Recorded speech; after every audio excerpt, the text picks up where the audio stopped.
Good morning, class 9th student. I hope you very well. Fine. Today we attend lesson number 9, क्षितिज काव्य पाठ, भाग 2, exercise question number 2 to 6. Question number 2 में लिखा है, कवि ने सच्चे प्रेमी की क्या कसौटी बताई है। कवि ने सच्चे प्रेमी की क्या कसौटी बताई है।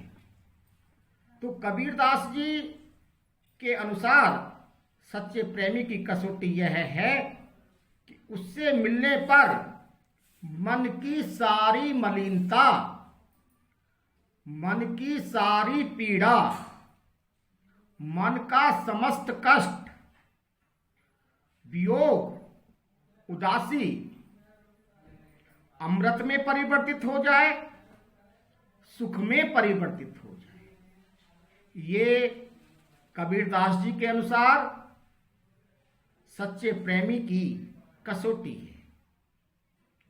जिस विरहाग्नि में, जिस कष्ट में आप रात दिन परेशान हैं, यदि आपको सच्चा प्रेमी मिल जाए तो आपकी समस्त विघ्न बाधाएं दूर हो जाती। जैसे व्यक्ति सांसारिक माया मोह के बंधन में फंस कर के लगातार परेशान होता रहता है, परंतु जिस दिन उसे ईश्वरीय ज्ञान की प्राप्ति हो जाती है, ईश्वरीय सत्ता के दर्शन हो जाते हैं, उससे सांसारिक माया मोह विकार स्वतः ही समाप्त हो जाता है। क्योंकि ईश्वर मानव के लिए सच्चा प्रेमी है, सबका कल्याण करने वाला है और माया मोह का बंधन व्यक्ति से छूट जाता है। यही सच्चा प्रेमी है। सच्चा प्रेम यदि कोई हमसे करता है तो ईश्वर करता है। बाकी तो कहीं ना कहीं ये लालच के रिश्ते हैं, चाहे वो पुत्र का हो, चाहे वो पिता का हो, चाहे वो मां का हो, चाहे वो संबंधियों का। अगर बिना लालच के कोई प्रेम इस संसार में करता है तो केवल ईश्वर करता है। ईश्वर को आपसे कुछ लेने की लालसा नहीं रहती। आप तो ईश्वर को देने वाला है। ईश्वर सदैव सबको देता है। इसलिए मैं आपसे एक बात और कह रहा हूं, मुझे याद आ रही है इस क्वेश्चन को एक्सप्लेन करते समय। अगर मांगना है तो उस ईश्वर से मांगिए जो सबको देता है, मिल मालिक को भी देता है, प्रधानमंत्री को भी देता है, धनाढ्य वर्ग के लोगों को भी देता है। ईश्वर के सामने हाथ फैलाइए, क्योंकि यदि हमने संसार के लोगों से कुछ ले लिया है तो उसे देने के लिए, उसे वापिस करने के लिए हमें 84 लाख योनियों में आना पड़ेगा निश्चित रूप से, ये शास्त्र कहता है। और ईश्वर से लिया है तो ईश्वर को वापिस करने की भी आवश्यकता नहीं होगी। That's all. क्वेश्चन नंबर 3, साखी 3 में कवि ने किस प्रकार के ज्ञान को महत्व दिया है।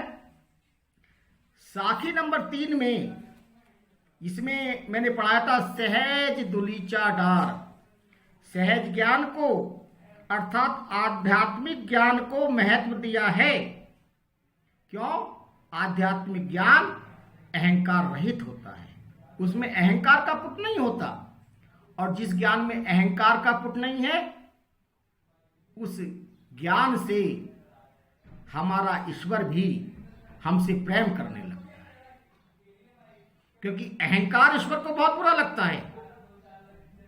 इसलिए आप अपने आचरण में गंभीरता लाइए।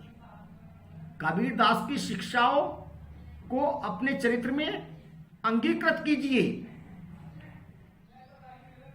2 चीजें होती हैं विद्यार्थी जीवन में, एक पढ़ना या किताबी कीड़ा बन जाना, एक पढ़ने के साथ साथ गुनना। गुने वही होते हैं जो पठित सामग्री से अपने जीवन में भी कुछ ना कुछ परिवर्तन, पॉजिटिव सकारात्मक परिवर्तन लाते हैं। That's all। क्वेश्चन नंबर 4, इस संसार में सच्चा संत कौन कहलाता है? देखिए, कबीर के अनुसार सच्चा संत वही है जो सांप्रदायिक भेदभाव, तर्क वितर्क और बैर विरोध के झगड़े में न पड़कर निश्चल भाव से केवल प्रभु की भक्ति करता है, वही सच्चा संत है। सच्चा संत ये विचार नहीं करता कि मेरे विषय में समाज के लोग क्या सोचते हैं, क्या कहते हैं, क्योंकि उसके मन में ईश्वर के प्रति अगाध प्रेम होता है और वो अपने मोक्ष रूपी मार्ग पर लगातार अग्रसर होता रहता है। अगर हम समाज के लोगों के विषय में विचार करेंगे, उनकी सोच के विषय में विचार करेंगे, तो कहीं ना कहीं ईर्षा, वैमनस्य, निंदा हमारे मन में आ जाएगी, जो हमें ये भक्ति के मार्ग से गिराने के लिए पर्याप्त होते हैं। That's all। क्वेश्चन नंबर 5, अंतिम 2 दोहों के माध्यम से कबीर ने किस तरह की संकीर्णताओं की ओर संकेत किया है? हम अंतिम 2 जो साखियां हैं, साखी नंबर 6 और साखी नंबर 7, उनसे इस प्रश्न का उत्तर लेंगे। इन साखियों के माध्यम से कबीर ने निम्नलिखित जो मैं बताने जा रहा हूं उन संकीर्णताओं की ओर ध्यान आकृष्ट किया है। नंबर क है अपने अपने मत को श्रेष्ठ मानने की संकीर्णता। हर व्यक्ति अपने मत को बहुत बड़ा मानता है और दूसरे के मत को छोटा मानने लगता है, दूसरे के धर्म को छोटा मानने लगता है, दूसरे की भक्ति को बहुत निम्न स्तर की मानने लगता है और दूसरों की निंदा पर उतर आता है। और निंदा बहुत बुरा रस है। जिसने एक बार निंदा का पान कर लिया, समझ लीजिए उसका जीवन नरक बन गया। इसलिए हमें निंदा से दूर रहना चाहिए।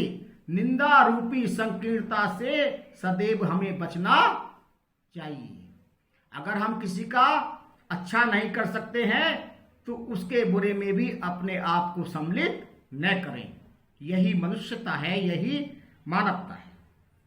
नंबर 6, ऊंचे कुल में जीने के अहंकार की संकीर्णता। आप विचार कीजिए, व्यक्ति उच्च कुल में जन्म लेने से बड़ा नहीं होता, बल्कि कर्म से बड़ा होता है। व्यक्ति ने हरिजन जाति में जन्म लिया है और उसके कर्म अच्छे हैं तो निश्चित रूप से वो ईश्वर का प्रिय है। आप विचार के लिए कीजिए, कबीरदास का पालन पोषण जुलाहे जाति में हुआ था। सामाजिक दृष्टिकोण से ये शूद्र वर्ण में काउंट होती है जाति, परंतु कबीर ने इतने सकारात्मक कर्म किए कि आज इतिहास गवाह है। उन्होंने बीजक ग्रंथ लिख डाला, बहुत सारे समाज के अनुयायी उनके साथ हो लिए और जब तक ये दुनिया है, जब तक उनका गुणगान गाता जाता रहेगा। आप सूरदास पर विचार कर लीजिए, आप तुलसीदास पर विचार कर लीजिए। ये भी कोई धनाढ़ वर्ग से संबंध नहीं थे, परंतु इनका गुणगान जो किया जाता है कर्म के आधार पर किया जाता है, न कि जन्म के आधार पर। आप महात्मा बुद्ध को ले लीजिए, आप स्वामी महावीर जी को ले लीजिए, आप भगवान राम को ले लीजिए, कृष्ण को ले लीजिए। ये केवल अपने कर्म के द्वारा ही इस समाज में पूजनीय हो पाए हैं। तो इसलिए व्यक्ति सदैव अच्छे कर्मों के द्वारा समाज में जाना जाता है, न कि उच्च कुल में जन्म लेने के कारण। उससे आगे लास्ट क्वेश्चन है, क्वेश्चन नंबर 6। किसी भी व्यक्ति की पहचान उसके कुल से होती है या उसके कर्म से? तर्क सहित उत्तर दीजिए। अभी मैंने जो क्वेश्चन नंबर 5 का जर्रा जर्रा बिखेरा है एक्सप्लेनेशन में, उसी में इसका निहित है। कर्म से होती है व्यक्ति की पहचान, न कि जन्म से। आपने ब्राह्मण वर्ण में जन्म ले लिया है, आप शराबी कबाबी बन गए हैं, आप अपने यजमानों से धन की लूटालाट करते हैं, ईश्वर की साधना से बहुत दूर हो गए हैं, जैसा आप बता देते हैं, क्योंकि ब्राह्मण होने के नाते, पंडित होने के नाते वो आप पर विश्वास करते हैं, तो पाप आपको लगता है, जनता को नहीं। इसलिए व्यक्ति केवल उसके कुल से नहीं, बल्कि वो अपने कर्म के आधार पर ही पहचाना जाता है। मैंने अभी जो क्वेश्चन एक्सप्लेन किया था, पुरुषोत्तम राम, संत रैदास, देखिए संत रैदास चमड़ा सिलते थे, जूते बनाते थे जन्म से, क्योंकि निम्न जाति में पैदा हुए थे, परंतु उनके कर्म कैसे थे? आज संत रैदास का हमारे भारत में गुणगान किया जाता है, उनकी शिक्षाओं पर चलने के लिए हमें आह्वान किया जाता है। That's all question finish.